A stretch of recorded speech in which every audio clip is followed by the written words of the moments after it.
When we think of astrobiology, we often think about the search for microorganisms in the solar system or finding a biogenic gas in an exoplanet atmosphere. But the search for technosignatures presents additional challenges. How could we recognize a life form that would have evolved to something very different from all that we know? I invite you to join me in exploring the possibility of an exotic life form on a stellar scale. Organisms that feed on stars, which we refer to as stellivores, a term derived from Latin roots meaning star eater. The stellivore hypothesis suggests that some already known accreting binary star systems, such as cataclysmic variables or X-ray binaries, might be living systems.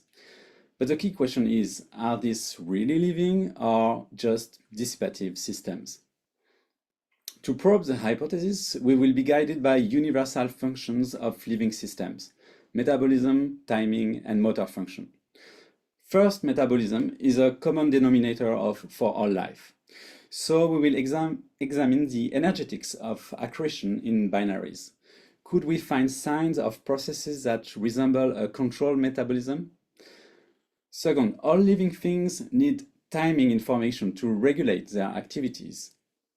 The simplest timing information are day and night cycles, and the most sophisticated one are satellite timing and navigation systems such as GPS. I invite you to navigate through the galaxy as you would with your GPS. Wait, what? Is this science fiction? No. Pulsar positioning system.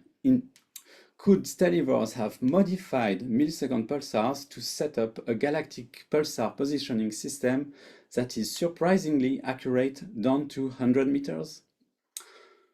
Finally, most living systems have motor functions and are able to move in their environment.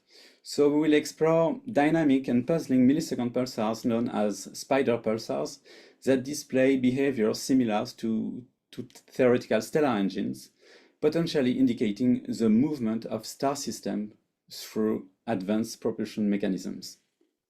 I know the stellivore hypothesis is certainly an unusual, exotic, and speculative life form proposal, but it is consistent with the most fundamental principles of life. I guess most of you are very skeptical at this point, and it's all natural. But the hypothesis has the advantage to be testable with existing astrophysical data. I look forward to sharing this exciting exploration with you on February 18th. Thank you.